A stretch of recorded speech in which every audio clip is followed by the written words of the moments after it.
পাওনাদারের টাকা দিচ্ছেন না, গরিমসি করছেন, চাইলে রেগে যাচ্ছেন, এই রোডে হাঁটলে ওই রোডে হাঁটতেছেন, বছরকে বছর ফোন দেখতেছেন না, 3 পয়সার জন্য 900 ওয়াক্তের নামাজ দিতে হবে। এবার 1 টাকার জন্য কয়শো ওয়াক্ত নামাজ দিবেন? 1000 টাকার জন্য কয়শো ওয়াক্ত দিবেন? 1 লাখ টাকার জন্য কয়শো ওয়াক্ত দিবেন? এত ওয়াক্ত নামাজ আসেনি, দিতে না পারলে লাস্টে বলবে আমার গুনাহগুলো তুমি নাও।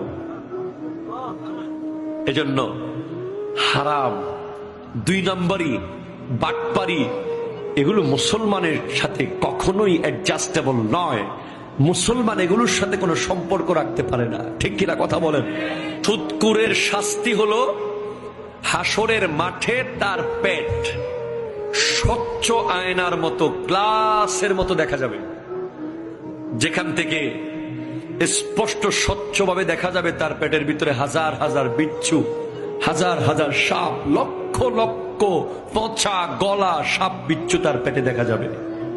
ঘুষখোর আর রাশি ওয়াল মুরতাশি কালাহুমা ফিন্নার, যে ঘুষ দেয় এবং যে ঘুষ নেয় উভয়ে জাহান্নামী, জাহান্নামী, জাহান্নামী। জোরে বলেন নাউযুবিল্লাহ। তাহলে কি বুঝলেন?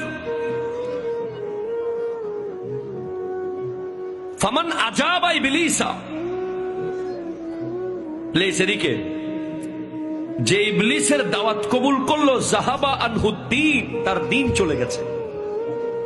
ওমান আজাবান নাফসা, যে নফসের দাওয়াত কবুল করলো, যাহাবা আনহুর রূহ, তার রূহ নষ্ট হয়ে গেছে। ওমান আজাবাল হাওয়া যাহাবা আনহুল আকল, যে কামনা বাসনা লালসার দাওয়াত কবুল করলো, তার ব্রেইন নষ্ট হয়ে গেছে, ব্রেইন। আপনি দেখবেন যে সমস্ত যুবকরা বেগানা মেয়ের সাথে সম্পর্ক রাখে বিয়ের আগে,